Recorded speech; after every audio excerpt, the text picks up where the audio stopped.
நம்ம கட்டளை சட்டத்துக்கு அமைவ நம்ம மாநகர சபை வீதிகளை புனர் அனுமதி எடுக்கணும். நாங்க கொடுக்கணும் அனுமதி. இந்த ரோட்டை நீங்க செஞ்சு கொடுத்துங்களா தாங்க. எங்கட பிரஜா சக்திக்குரிய எங்கட கௌரவ உறுப்பினர்களும் இங்கு இருக்கிறார்கள். அவங்களும் இதை ஏற்று அதுக்குரிய செயல்முறையை செய்யலாம் என்று நான் நினைக்கிறேன். கட்சி வளர்க்கறதுக்கு இது செய்யறதுக்கு நான் வரல. உண்மையா இந்த பிரச்சனை சொல்ற விஷயம் வறுமை ஒழிப்புக்கு நான் இந்த வீரிய விருத்தியெல்லாம் இதுக்குள்ள இல்லை. வாழ்வாதாரம் தான் எங்களுக்கு முக்கியம். வறுமையை ஒழிச்சு வாழ்வாதாரம் தான் எங்களுக்கு முக்கியம். அந்த வறுமை கோட்டில இருந்து அவங்களை எழுப்பி விடுறதான் எங்களோட நோக்கம். வறுமை ஒழிப்பு திட்டம் இதுல கட்சி பேர்ன்றாங்க. ஆனா அது எடுபட்டாங்க முழுவதும் பார்த்தீங்கன்னா தேர்தல் கண்டு தோத்தாங்க. அது தலைவராக போட்டிருக்காங்க. கிராம சபை பிரிவுக்கு அறிவிக்கப்பட்டுதான் தேர்ந்தெடுக்கப்பட்டாங்க. ஆனா அதுக்கு நிர்வாக தெரிவு செய்ய வாராலே தலைவரை மட்டும் கொண்டுருவாங்க. மற்ற தான் தெரிவு செய்யணும். தலைவரை அவங்க கொண்டுருவாங்க, பேரை வச்சு கொண்டுருவாங்க. அது ஒரு அரசியல் நடவடிக்கையாக தான் பிரஜாசக்தின்றது இயங்குது. அதில் மாற்றுக்கிறது இல்லை. அது ஆட்சிக்கு வரவங்க செய்கிற ஒரு தந்திரம். அது இடத்துல இதில் நாங்கள் கலைக்கிறால பிரஜாசக்தி திட்டம் மாறப்போறல, செயல்பட மாறப்போறல. பிரஜாசக்தியால் போகிற தலைவருக்கு கீழே இந்த அரசு உத்தியோகத்திலே நியமிச்சு வச்சிருக்காங்க. இந்த அரசு உத்தியோகத்தர் கூட பிரஜாசக்தி தலைவர் சொல்றதான் செய்ய வேண்டிய கட்டாயத்தில் இருக்காங்கன்னு சொன்னா, அப்படின்னு சொன்னா பரமாணு திட்டத்தில் பிரஜாசக்தி தலைவர்களாக கொண்டு வரலாம்னு சொன்னா அபிவிருத்தி உத்தியோகர் சமத்துவ உத்தியோகர் எல்லாம் இப்ப சும்மா இருக்காங்கன்னு அர்த்தம். சொத்தாக்களை திருப்திப்படுத்துறதுக்காகவும் அந்த கிராமத்துக்குள்ள அவங்களோட கட்சியை நிலைநிறுத்துறதுக்காக மூலோபாய குழுவுல 5 பேர் போடுறோம். அந்த மூலோபாய குழுவுல அந்த 5 பேர் எல்லா கட்சியையும் சேர்ந்தவர் இருக்கிறாங்க. என்ன தம்பி கௌரவ உறுப்பினர் மதன் அவர் 2 இதுல இருக்கிறார். அதே மாதிரி ரகு இருக்கிறார். சகலரும் இருக்கிறாங்க. மக்களை ஒன்று திரட்டுறதாங்கிற நோக்கம். எங்களுக்கு கட்சி இன பேதம் இல்லை, மத பேதம் இல்லை, ஒன்றுமே இல்லை. ஆனா நாங்க இந்த நாட்டு மக்களை நல்லா விவாதிக்கப்பட்ட விடயங்கள் நான் ஒரு சில கருத்துக்களை தெரிவிக்கலாம் என்று நினைக்கின்றேன். உண்மையில் இந்த பிரஜாசக்தி என்பது இவர்கள் கூறுவதை போன்று அரசியல் கட்சிக்கு அப்பாற்பட்ட விடயம் என்று கூறப்பட்டால் உண்மையில் அனைவருக்கும் இந்த இடத்துல மக்களால் தெரிவு செய்யப்பட்ட மக்கள் பிரதிநிதிகள் தான் இந்த மாநகர சபையை இந்த இடத்திலே அலங்கரித்துக் கொண்டிருக்கிறார்கள். இந்த இடத்தில் யாருக்கு அறிவிக்கப்பட்டிருக்கின்றது என்று கேட்டால் உண்மையில் எனது வட்டாரத்தில் எனக்கு அறிவிக்கப்படவில்லை. தற்பொழுது கௌரவ உறுப்பினர் கூறினார் அவருக்கு அறிவிக்கப்படவில்லை. ஆயுசம்மா உங்களுக்கு அறிவிக்கப்படவில்லை. இப்படி அநேகமான உறுப்பினர்களுக்கு அறிவிக்கப்படவில்லை. ஆனால் கௌரவ உறுப்பினர் உதயணன் கூறினார் எல்லாருக்கும் அறிவிக்கப்பட்டது 14 நாளுக்கு முதல் அறிவிக்கப்பட்டது. ஆனால் வட்டாரத்தை பிரதிநிதிப்படுத்துகின்ற மக்கள் பிரதிநிதிகளுக்கு ஒரு கடிதம் மூலமே அறிவிக்கப்படவில்லை.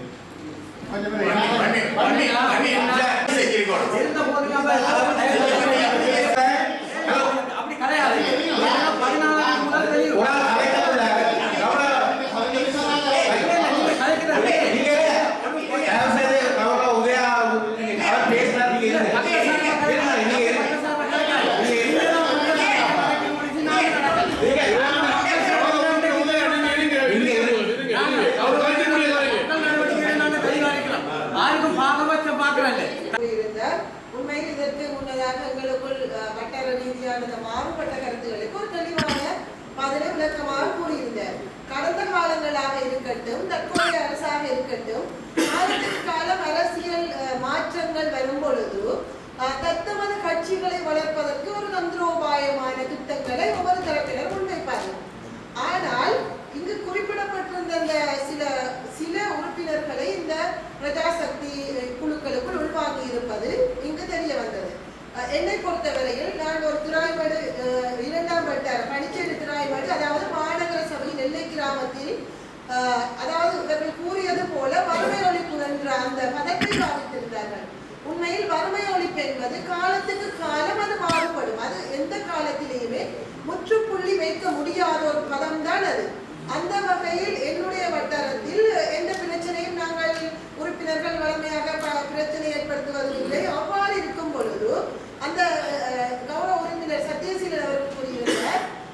அதே போல் நான் எனது பனிச்சேரி கிராமத்தில் பிறந்து வளர்ந்தவர் என்ற ரீதியில் அங்குள்ள மக்களின் நிலை, அவர்களது பிரச்சனைகளை ஓரளவேனும் எனது வயது கட்டிய வகையில் நான் அறிந்திருக்கின்றேன். அந்த வகையில் என்னை இந்த வட்டாரத்தில் மக்களால் அதிகளவான வாக்குகளை வழங்கி அனுப்பியிருக்கின்றார்கள். ஆனால் பொதுவாக இந்த உறுப்பினர்களுடன் நான் எந்த திட்டங்கள் நடைமுறைப்படுத்தினாலும் சேர்ந்து போக வேண்டும். கொடுக்க வேண்டும் என்று பிரச்சனைகளை ஏற்படுத்தாமல் பயணிப்பவர். இருந்த போதிலும் எனக்கு கௌரவ உறுப்பினர் உதயானந்தன் அவர்கள் கூறியது போல் எந்த அறிவித்தலும் 14 நாட்களுக்கு முன் வழங்கப்படவும் இல்லை, எனது காதுக்கு அது எட்டப்படவும் இல்லை. இதை நான் பொய் கூற வேண்டிய அவசியம் இல்லை. இதில் அரசியல் லாபத்திற்காக ஒரு பிள்ளையான தகவலை சொல்ல வேண்டிய தேவைப்பாடும் இல்லை.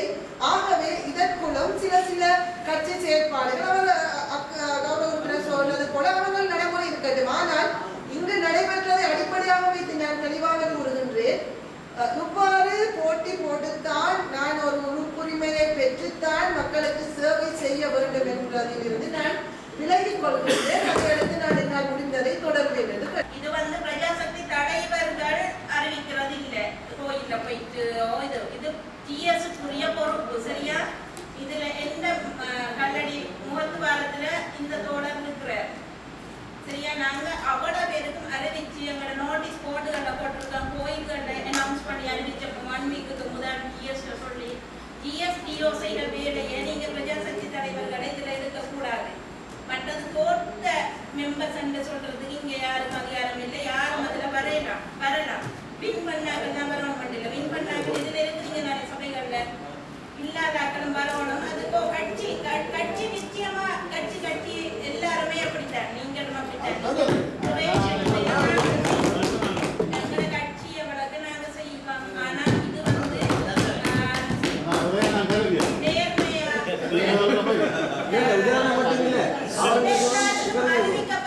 அறிவிக்கப்பட்டு செய்த விஷயம். அது சில ஜிஎஸ் மாட்டேன் டிஓ மாட்டேன் இப்பதான் அதுல அவ்வளவு இருக்குதே தவிர இதுல கட்சியாகவோ இந்த தலைவர்கள் ஏற்பனையோ எதுவும் இல்லை. ஒவ்வொரு வட்டாரங்களும் ஒவ்வொரு தரப்பட்ட பிரச்சனைகள் இந்த பிரஜாசக்தி சம்பந்தமாக நடைபெற்றிருக்கிறது. உதயானந்தூரை போன்ற அல்ல, கௌரவ வாக்கிய போன்றுதான் ஒவ்வொரு வட்டாரங்களிலும் இந்த பிரச்சனைகள் நடைபெற்றிருக்கிறது. தற்பொழுது நீங்கள் பார்த்திருப்பீர்கள், நமது வடகிழக்கு பிரதேசத்திலே இருக்கிற ஒவ்வொரு சபைகளிலும் இந்த பிரஜாசக்திக்கு எதிரான தீர்மானங்களை நிறைவேற்றப்பட்டிருக்கின்றது. சொல்லிக் கொண்டிருந்தார்கள் வாணி உட்பட சகல உதயா எல்லாம் சொல்லியிருந்தார்கள். அப்படியாக இருந்தால் நாங்கள் இதை ஒரு பிரேரணையாக உண்மையாக நிறைவேற்றி நாங்கள் அதை செயல்பட அந்த வறுமை ஒழிப்பு திட்டம், பிரஜாசக்தி அபிவிருத்தி அந்த இதுகளுக்கு எங்களது உறுப்பினர்களும் அதை நேரடியாக உள்வாங்குவதற்காக நாங்கள் அதை செயல்படுத்தலாம் என்று நான் நினைக்கிறேன். மாநகர சபையில் விவாதிக்கப்பட்ட விடயமான பிரஜாசக்தி என்பது மாநகர சபை வரம்புக்கு அப்பாற்பட்ட விடயம். உங்களுக்கு தெரியும், இது பாராளுமன்றத்தில் அமைச்சுக்கு விவாதிக்கப்பட்டு பாராளுமன்ற தீர்மானமாக நிறைவேற்றப்பட்டு அதுக்குரிய அமைப்பு இப்போ சொன்ன மாதிரி அது அரசாங்கத்தால் நடைமுறைப்பட்டுள்ளது. அரசாங்க உத்தியோகத்தர் மக்கள் எல்லாம் உள்வாங்கப்பட்டு அதை பாராளுமன்றம் என்று நினைத்து கொண்டு கதைக்க வலிக்கிறார். மாநகர சபை கண்டு சில வரம்புகள் இருக்கின்ற பல விடயங்கள் இங்கே இருக்கிறது. அதை விட்டு போட்டு என்னடா இவர்களுக்கு நான் நினைக்கிறேன் இந்த பிரஜாசக்தி என்பது அதை பற்றி ஒரு பயம் வந்து விட்டோ தெரியாது. ஏற்கனவே பல திட்டங்கள் உங்களுக்கு தெரியும், கடந்த கால அரசாங்கம் அசுவேசகம் சாமுர்த்தி என்று எவ்வளோ நடைபெறுது. எல்லாம் அரசாங்கத்துக்குள்ள ஒரு வரையறுக்குள்ள ஒரு கட்டளை சட்டத்துக்குள்ள நடைபெறப்பட்ட விடயங்கள். அதை பற்றி இவர்கள் எடுத்து ஏதோ பாராளுமன்றத்தில் தாங்கள் கதைப்பது போல அதை எடுக்கணும், தீர்மானம் எடுப்பது ஏற்றுக்கொள்ளப்பட முடியாது. இதே போல் இவர்கள் தாங்கள் நினைத்தால் இப்போ நடந்த ஈரான் இஸ்ரேல் யுத்தத்தை கூட நிப்பாட்டுவதற்கு தீர்மானம் எடுப்போம் என்று சொல்லக்கூடிய நிலையில் கதைக்கிறார்கள். சிறுபிள்ளைத்தனமானது இது விளங்குதில்லை அவர்களுக்கு. மட்டக்களப்பு மாநகர செயல்பட 4 வகையான நிர்வாகங்கள் ஆளப்படுவது. மண்முனை வடக்கு பிரதேச செயலகம் அரசாங்க அதிபரின் கீழ் 5 எம்பிக்கள் இருக்கிறார்கள். அடுத்ததாக மாநகர சபை. இதில் பல திட்டங்கள் நடைமுறைப்பட்டு கொண்டிருக்கின்றன.